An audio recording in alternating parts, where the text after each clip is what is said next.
الحمدللہ وکفا والصلاة والسلام علی نبی بعدہ اما بعد فاعوذ باللہ السمیع العلیم من الشیطان الرجیم بسم اللہ الرحمن الرحیم الصلاة والسلام علیک یا رسول اللہ وعلی آلک واصحابک واہل بیتک وعطرتک یا نور اللہ۔ بے شمار حمد اس خالق کائنات کی، لاکھوں کروڑوں درود و سلام اس کے پیارے حبیب لبیب احمد مجتبیٰ حبیب کبریا شب اسرا کے دولہا جہان کائنات بلکہ جان کائنات جناب محمد رسول اللہ صلی اللہ علیہ وسلم کی ذات مقدسہ پر۔ ناظرین کرام، الحمدللہ ہمارا یہ پروگرام سیرت الانبیاء مسلسل کنٹینیو اللہ تعالیٰ کے فضل و کرم سے جاری اور ساری ہے۔ خراج تحسین پیش کرنا چاہتا ہوں سچ ٹی وی نیٹ ورک کو کہ ان کے مالکان ہماری یہ ٹیم سیرت الانبیاء پروگرام کی، اللہ رب العزت انہیں فیوز و برکات سے نوازے۔ یقیناً یہ وہ پروگرام ہے جس میں ساری انسانیت فیض یاب ہو سکتی ہے اور ہو رہی ہے، اور جو عالم اسلام کو اس سے فائدہ ہو رہا ہے وہ یقیناً قابل رشک ہے۔ ناظرین کرام، ہم شروعات میں جن معصوم ہستیوں کا ذکر خیر کر کے آئے ہیں انبیاء کرام کا، اللہ کے پہلے نبی رسول جناب سیدنا آدم علی نبینا اور یک کے بعد دیگرے جن پیغمبروں کا ذکر قرآن پاک نے فرمایا، ان کی تعداد تقریباً 27 کے قریب ہے، اور انبیاء کرام کی ٹوٹل تعداد قرآن و احادیث اور دیگر کتب سے جو ہمیں پتہ چلتا ہے وہ 1,24,000 پیغمبر کم و پیش دنیا پہ تشریف لائے۔ واللہ عالم رسولہ عالم، وہ جتنے آئے اللہ کے رسول ان سب پر ہمارا ایمان ہے۔ انبیاء کرام کی عظمت اور سیرت سے بہت سارے فائدے حاصل ہوتے ہیں۔ بارہا دفعہ ہم اس کا ذکر کر چکے ہیں اپنے گزشتہ پروگراموں میں۔ آج ایک بار پھر ہم اپنے محترم ناظرین کے گوش گزار کریں گے تاکہ ایک ذہن سازی ہو جائے اور پھر ایک تعلق اور رشتہ منسلک ہو جائے، سننے کے لیے باقاعدہ ہم تیار رہیں۔ انبیاء علیہ السلام کائنات کے ایک عظیم ترین مخلوق میں سے بہت معزز ہستیاں ہیں، اور انسانوں میں ان کی مثال ایسی ہے جیسے ہیروں موتیوں کی طرح جگمگاتی یہ شخصیات نمایاں ہیں جنہیں خدا تعالی نے وحی کے نور سے روشنی بخشی ہو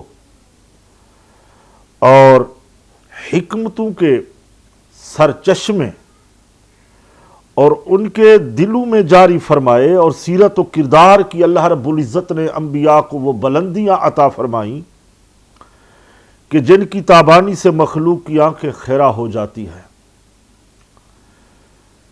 ان کی ربانی سیرتوں، خداداد صلاحیتوں اور راہ خدا میں کاوشوں اور خدائی پیغام پہنچانے میں اٹھائی گئی مشقتوں کا جب ہم ذکر کرتے ہیں، یقیناً تمام انسانیت کے لیے ناظرین عظمت، شوقت، کردار، ہمت، حوصلے اور استقامت کا ایک عظیم درس موجود ہے سیرت انبیاء کے اندر، اور ان کی سیرت کا جب مطالعہ کریں یا سنیں یا ہم پڑھیں تو یقیناً آنکھوں کو روشنی اور ہماری روح کو قوت اور دلوں کو ہمت، عقل کو نور، سوچ کو ایک وسعت، کردار کو حسن زندگی، معنویت، بندوں کو نیاز اور قوموں کو ایک عروج ملتا ہے، عروج بخشا جاتا ہے۔ یقیناً انبیاء پیدائشی عارف باللہ ہوا کرتے ہیں اور وہ خطاؤں سے پاک ہوتے ہیں، یہ بخشے ہوئے ہوتے ہیں، یہ اللہ کی مخلوق کے لیے رہنمائی کرنے کے لیے بھیجے جاتے ہیں، اللہ کی زمین پر یہ فساد کو ختم کرنے آتے ہیں، علم کا، نبوت کا، وحی کا یہ نور پھیلانے کے لیے تشریف لاتے ہیں۔ حضرت ابراہیم علیہ السلام کا ذکر ہم نے ایک طویل کئی درسوں میں، کئی پروگراموں میں کیا، ان کے اوپر اعتراضات کے سوالوں کے جوابات عرض کیے اور قرآن و احادیث پر مبنی وہ حدیثیں کوٹ کی اور قرآنی آیاتوں کو کوٹ کیا اور دلائل کے ساتھ حضرت ابراہیم علیہ نبی جنا کی مبارک سیرت کو ہم نے اپنے ناظرین تک ایک امانت سمجھ کر کے پہنچایا۔ اس کے بعد حضرت ابراہیم علیہ السلام کی اولاد پاک، یعنی میری مراد حضرت ابراہیم و حضرت اسماعیل علیہ السلام، حضرت اسماعیل و اسحاق علیہ السلام ہیں، ان دو نبیوں کا ذکر خیر ہوا، ان کے معجزات، ان کے کمالات، حضرت اسماعیل علیہ السلام کی قربانی کا ذکر ہوا اور وہ جو بشارتیں فرشتوں نے دی اس کا ذکر ہم نے بڑے وثوق کے ساتھ کیا، اور یہاں تک کہ ایک ایک بات کو ذہن نشی کیا، اور تاکہ من و ان وہ بات جو قرآن و احادیث میں ہم تک پہنچی ہے، پیغمبر صادق صلی اللہ تعالی علیہ وسلم نے ارشاد فرمائی، تاریخ کے ان اوراق کو دیکھا، وہ ہم نے اپنے ناظرین تک پہنچائی۔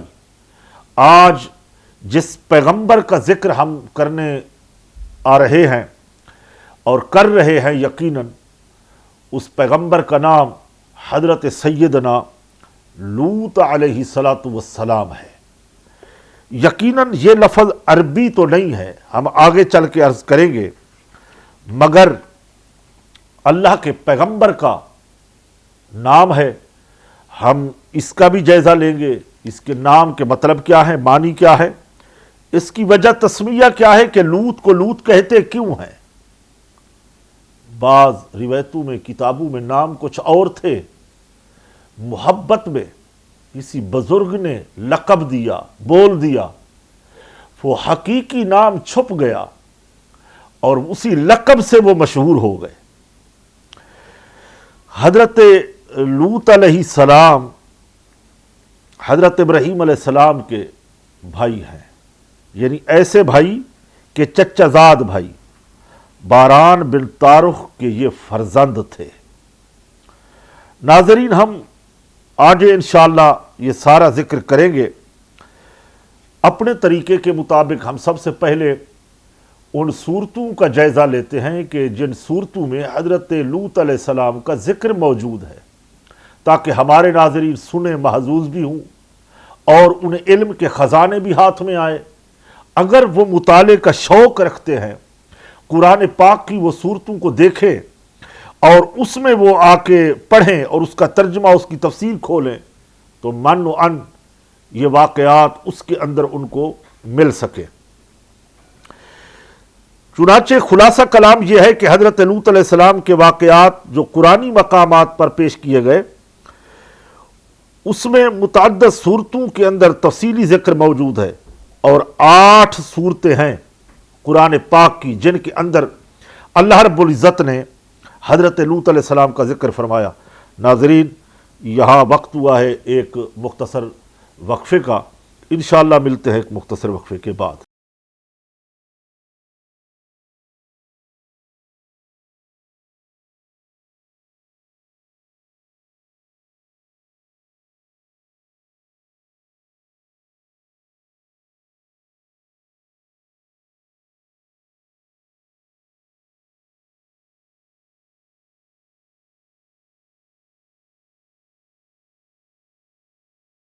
ایک بار پھر پروگرام سیرت الانبیاء میں ہم اپنے محترم ناظرین کو خوش آمدید کہتے ہیں۔ بریک سے جانے سے قبل میں عرض کر رہا تھا کہ حضرت لوط علیہ السلام کا ذکر قرآن پاک کی تقریباً 6 سورتوں کے اندر موجود ہے، یعنی سورہ اعراف جو 8ویں پارے میں ہے، سورہ ہود اور سورہ حجر، سورہ شعراء، سورہ نمل اور سورہ عنکبوت۔ یہ وہ قرآن کی 6 سورتیں ہیں جن کی مختلف آیاتوں میں حضرت لوط علیہ السلام کا ذکر خیر ہوا۔ آئیے ہم سب سے پہلے اس پیغمبر خدا کا تعارف پیش کرتے ہیں۔ آپ کا نام مبارک لوط ہے، جس کے معنی ہیں قلبی محبت، یعنی معنی یہ بنے گے محبت کے معنی، قلبی محبت یعنی دل سے، قلبی محبت سے یہ بنتا ہے لوط۔ اس کی وجہ تسمیہ کے متعلق ہمارے مفسرین سے کچھ منقول ہے، وہ رائے رکھتے ہیں کہ حضرت ابراہیم علیہ السلام آپ سے بہت محبت فرماتے تھے۔ سبحان اللہ، ایک پیغمبر دوسرے پیغمبر سے محبت کر رہا ہے، اللہ اکبر۔ اور قلبی شفقت کا اظہار فرماتے، اس لیے آپ کا نام لوط رکھا گیا، یعنی محبت پہلے، اظہار پہلے، نام بعد میں۔ سبحان اللہ، محبت پہلے کر بیٹھے، جو محبت کر بیٹھے دل سے، قلب سے، اسی کا نام لوط رکھا گیا۔ اور ایک بات ناظرین میں یہاں عرض کروں گا اپنے کرم فرماؤں کے لیے کہ لوط بے شک غیر عربی زبان کا لفظ ہے، اور یہ ایک نام ہے، چونکہ اللہ تعالیٰ کے انبیاء میں سے ایک عظیم نبی کا نام ہے، لہذا اس مبارک نام کو ہرگز برا نہ سمجھا جائے۔ یہ نہ کہا جائے کہ ہم تو اپنے بچوں کا نام معاذ اللہ لوط نہیں رکھیں گے، یا یہ سوچنا، یہ کہنا کہ یہ نام تو بہت برا ہے۔ اگر ہم نے ایسا سوچ لیا اور زبان سے کہہ بیٹھے تو پھر توبہ کرنی ہوگی۔ ایسا کرنا کسی پیغمبر کے بارے میں جان بوجھ کے کہنا تو یہ کفر ہو جائے گا۔ آپ کا نسب نامہ ہم بیان کرتے ہیں، جیسا کہ پہلے ہم نے ایک تاریخ کے اوراق میں، صفات میں انبیاء علیہ السلام کے بیان کیے۔ چنانچہ آپ علیہ السلام حضرت ابراہیم علیہ السلام کے رشتے میں بھتیجے بھی تھے، تو ان کا شجرہ نسب یہ ہے کہ لوط بن باران بن تارخ بن ناہور، یہ چلتے ہوئے حضرت نوح علیہ السلام سے جا کے ملتا ہے۔ لیکن ایسے بھی شجرہ نسب میں یہ بات ہمیشہ ہم اپنے ناظرین سے کہتے رہتے ہیں اور یاد بھی رکھنی چاہیے، یہ قطعی طور پہ یہ نہیں ہوتے۔ جو ہم تک تاریخیں پہنچی ہیں، کتابیں پہنچی ہیں، ممکن ہے کہ ایسا درمیان کے اندر بہت سے افراد کے نام رہ گئے ہوں، یا لکھنے والوں نے، مورخین نے نہ لکھے ہوں، یہ بھی ممکنات میں سے ہے، یہ حتمی نہیں ہوتا ہے۔ آئیے اب اس پیغمبر خدا کا ہم اپنے ناظرین کے لیے سامنے حلیہ مبارک پیش کرتے ہیں، سامنے رکھتے ہیں، تاکہ قلب کے اندر، دل کے اندر ایک نور پیدا ہو، روح کو تازگی ملے، آنکھیں ٹھنڈی ہو جائے۔ صحابی رسول حضرت کعب رضی اللہ تعالیٰ عنہ فرماتے ہیں، حدیث شریف کے اندر آتا ہے، وہ فرماتے ہیں کہ حضرت لوط علیہ السلام سفید رنگت اور حسین چہرے والے تھے، اللہ اکبر، سبحان اللہ، اور آپ کی ناک مبارک جو تھی وہ باریک تھی، سبحان اللہ۔ یقیناً ناظرین جو باریک ناک والے لوگ ہوتے ہیں عموماً دیکھا ہے، غور کیا ہے، ان کا حسن ان کی ناک کی وجہ سے کچھ اور چار چاند لگا دیتا ہے۔ اور فرماتے ہیں کہ خوبصورت دانتوں والے تھے، ان کے دانت مبارک بڑے پیارے تھے، اور آپ علیہ السلام جب مسکراتے، سبحان اللہ، تبسم فرماتے اور ایسے پیارے انداز میں مسکراتے تھے کہ تمام لوگوں سے جو مجلس میں محفل میں بیٹھے ہوتے ان سے زیادہ حسین اور حسن وقار اور حکمت والے تھے، یعنی خوبصورت نظر آتے۔ اللہ اکبر۔ تو حضرت ابراہیم علیہ السلام کی تصدیق فرمائی حضرت لوط علیہ السلام نے۔ وہ واقعہ ہم ناظرین کچھ یوں عرض کرتے ہیں، جب حضرت ابراہیم علیہ السلام نار نمرود اور اس کی قوم کی طرف سے جلائی گئی آگ سے صحیح سلامت باہر تشریف لائے تو یہ معجزہ دیکھ کر سب سے پہلے حضرت لوط علیہ السلام نے آپ کی رسالت کی تصدیق فرمائی۔ ارشاد باری تعالیٰ ہے، اس کی گواہی قرآن پاک نے دی، فرمایا فآمن لہ لوط۔ ترجمہ اس کا یوں ہے کہ تو ابراہیم علیہ السلام کی تصدیق لوط علیہ السلام نے کی۔ تو یہاں ایک بات اور بھی یاد رہے کہ ایمان سے رسالت کی تصدیق ہی مراد ہے، فآمن لہ، کیونکہ اصل توحید ایمان کا اعتقاد تو انہیں ہمیشہ ہی حاصل ہوتا ہے، مگر آپ علیہ السلام اللہ کے نبی ہیں اور انبیاء علیہ السلام ہمیشہ ہی پیدائشی مومن ہوا کرتے ہیں، عارف باللہ ہوتے ہیں، کسی حال میں ان سے کفر کا تصور تک نہیں کیا جا سکتا، سوچا بھی نہیں جا سکتا۔ یہ مختصر ان کا تعارف تھا، نسب نامہ ان کا نام کی وجہ تسمیہ۔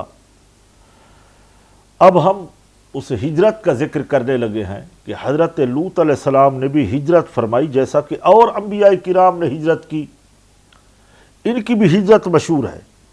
حضرت ابراہیم علیہ السلام نے شہر بابل سے ہجرت فرمائی تو ان کے ہمراہ حضرت لوط علیہ السلام نے بھی ہجرت کی۔ حضرت ابراہیم علیہ السلام نے سرزمین فلسطین میں قیام فرمایا اور حضرت لوط علیہ السلام نے اردن میں رہائش اختیار کی۔ چنانچہ پھر یک کے بعد دیگرے آپ وہاں رہے تو حضرت لوط علیہ السلام کا ایک وقت میں اغوا ہوا۔ اس علاقے میں کچھ لوگوں نے آپ کو اغوا کیا، چنانچہ احادیث کی کتابوں میں آتا ہے، مروی ہے کہ کچھ لوگوں نے آ کر حضرت لوط علیہ السلام کو قابو کر لیا اور انہیں قید کر لیا اور ان کا مال، اسباب، مویشی وغیرہ ہانک کر لے گئے۔ تو حضرت ابراہیم علیہ السلام کو فلسطین میں بیت المقدس میں معلومات ہوئی کہ حضرت لوط علیہ السلام کو اغوا کر لیا ہے۔ آپ وہاں سینکڑوں افراد کے ساتھ ایک افرادی قوت لے کر آپ چھڑانے کے لیے نکلے اور ان ڈاکوؤں سے آپ کو چھڑا لیا، مال و متاع، مویشی سب واپس لیے، اور دشمنان خدا کی بہت سی تعداد کو آپ نے تہ تیغ کر دیا، یعنی نیست و نابود کیا، اور انہیں شکست دے کر دمشق کے شمال کی جانب پھر ان کے پیچھے رہے، اور یہاں ایک مقام پر آپ نے پڑاؤ ڈالا۔ کچھ عرصہ رہنے کے بعد فاتحانہ شان سے حضرت ابراہیم علیہ السلام پھر واپس فلسطین میں تشریف لے آئے۔ پھر کچھ عرصے کے بعد اللہ تعالیٰ نے، اب بعثت کی بات کرتے ہیں، حضرت لوط علیہ السلام کو نبوت و رسالت کا منصب عطا فرمایا۔ اسی طرح اہل سدوم کی طرف بھیج کر انہیں بتایا گیا کہ دین حق کی دعوت دیں اور برے کاموں سے قوم کو منع کریں۔ یقیناً ناظرین، جیسے انبیاء کرام برے کاموں سے روکنے کے لیے آتے ہیں اور اللہ کی توحید کا کام کرتے ہیں، دین اسلام کا کام ہوتا ہے، حضرت لوط علیہ السلام کو بھی یہ منصب نبوت عطا فرمایا گیا۔ ناظرین، یہاں وقت ہوا ہے ایک مختصر بریک کا، انشاءاللہ ہم ملتے ہیں مختصر وقفے کے بعد۔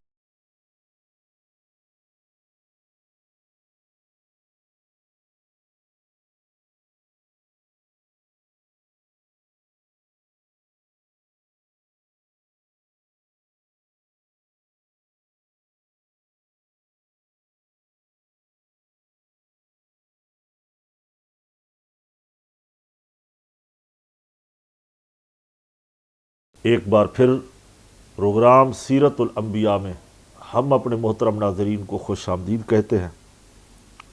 اللہ رب العزت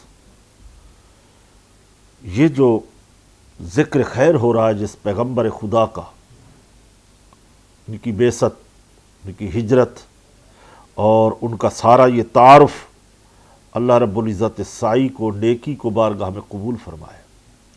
اب ہم ایک چیز کا جائزہ لیں گے کہ اللہ تعالیٰ نے اس پیغمبر کے اوپر کتنے انعامات فرمائے ہیں۔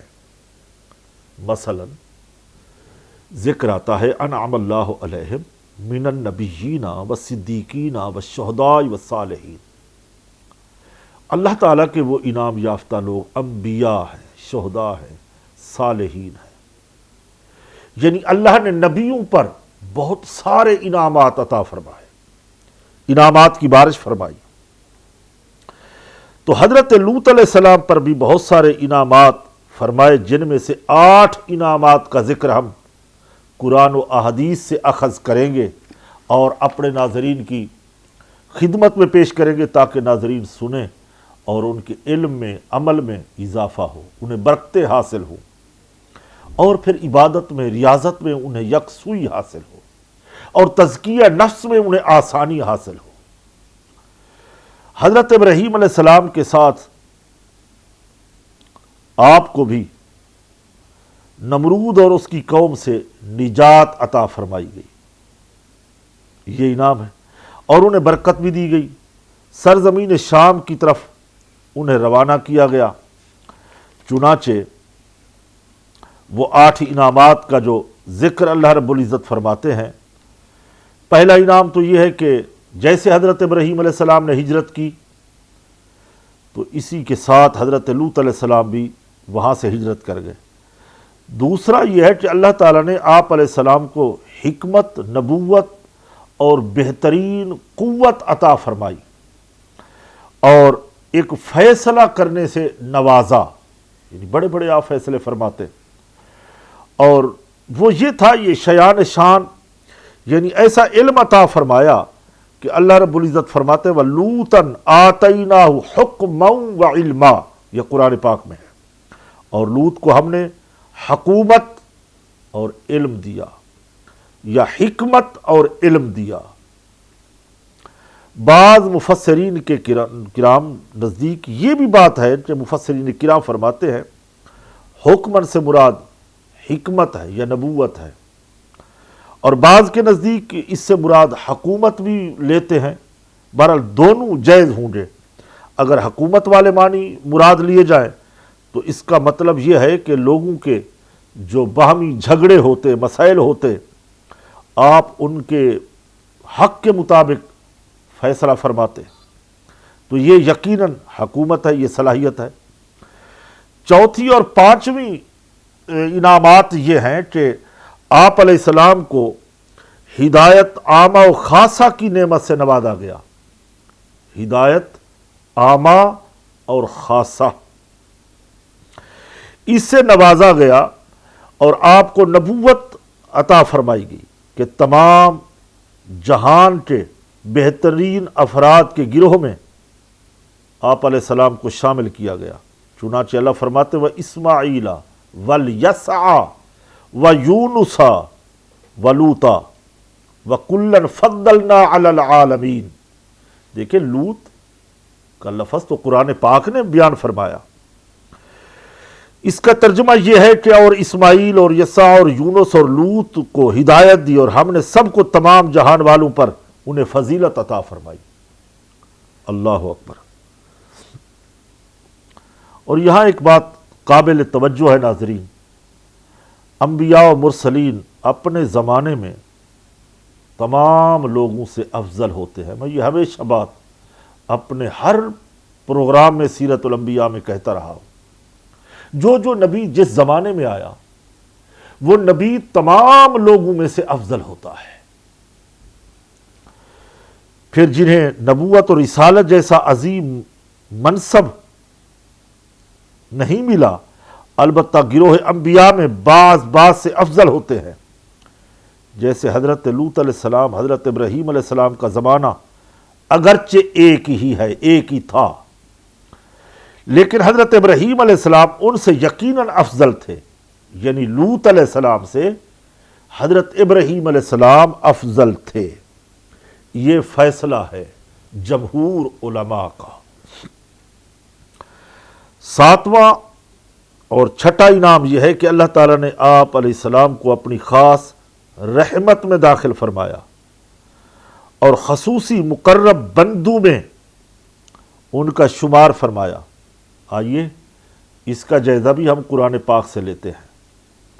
اللہ تعالیٰ قرآن پاک کے اندر ارشاد فرماتے ہیں، وَأَدْخَلْنَاهُ فِي رَحْمَةٍ إِنَّهُ مِنَ الصَّالِحِينَ، اور ہم نے اسے اپنی رحمت میں داخل فرمایا، بے شک وہ ہمارے خاص مقربین میں سے تھے۔ سبحان اللہ،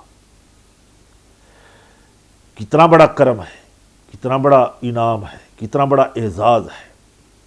8 انعامات سے 8واں انعام، اللہ تعالیٰ نے حضرت لوط علیہ السلام کو ان لوگوں کی ہدایت کے لیے بھیجا جو ایسی گھٹیا حرکتیں جرائم میں مبتلا تھے اور ایسے فعل کبیرہ کرتے تھے، لواطت جیسی ایک موذی مرض میں، ایک گناہ کبیرہ کے اندر وہ ملوث تھے۔ پھر ان لوگوں کی ہدایت قبول نہ کرنے پر آپ علیہ السلام کو اس بستی سے نجات عطا فرمائی۔ یہ بھی اللہ تعالیٰ کا حضرت لوط علیہ السلام پر انعام تھا۔ چنانچہ ارشاد باری تعالیٰ ہوتا ہے، ہم قرآن پاک کی آیت کو کوٹ کریں گے، فرمایا وَنَجَّيْنَاهُ مِنَ الْقَرْيَةِ الَّتِي كَانَتْ تَعْمَلُ الْخَبَائِثَ إِنَّهُمْ كَانُوا قَوْمًا سَوْءًا فَاسِقِينَ، اور اسے اس بستی سے نجات بخشی جو گندے کام کرتی تھی، بے شک وہ برے لوگ نافرمان تھے۔ یعنی یہاں قوم لوط علیہ السلام کا ذکر ہے، جو وہ قوم برائیاں کرتی تھی۔ ہم آگے چل کے بتائیں گے اپنے ناظرین کو کہ وہ کن کن گناہوں کے اندر مبتلا تھے، کتنی بڑے بڑے جرائم کرتے تھے، اور اتنی گھٹیا ان کے حرکات و سکنات، ایک انسانیت کانپ اٹھتی ہے۔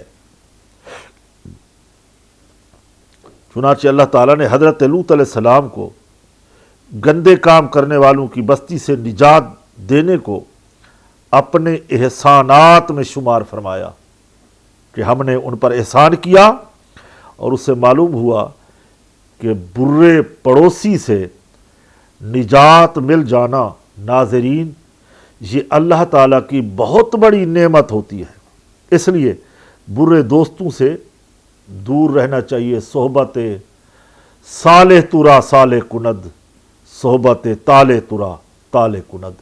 ناظرین، ہمارے آج کے اس پروگرام کا وقت اختتام کی طرف جاتا ہے۔ یقیناً آپ جانتے ہیں کہ ہم اپنے پروگرام کے آخر میں امت مسلمہ کے لیے دعا کرتے ہیں، اپنے ناظرین کے لیے۔ آپ سب ہمارے اس پروگرام میں دعا میں شریک ہو جائیں، اور دعا کا طریقہ یہ ہے، خشوع و خضوع کے ساتھ رب سے مانگیں۔ رب عطا فرماتا ہے۔ ہاتھوں کی ہتھیلیاں آسمان کی طرف کھلی رکھیں اور آمین کہتے جائیں گے تو انشاءاللہ نیت اچھی کر لیں تو دعائیں قبول ہو جاتی ہیں۔ الحمدللہ رب العالمین والصلاة والسلام علی سید الانبیاء والمرسلین اللہم ربنا افرغ علینا صبرا وثبت اقدامنا وانصرنا علی القوم الکافرین۔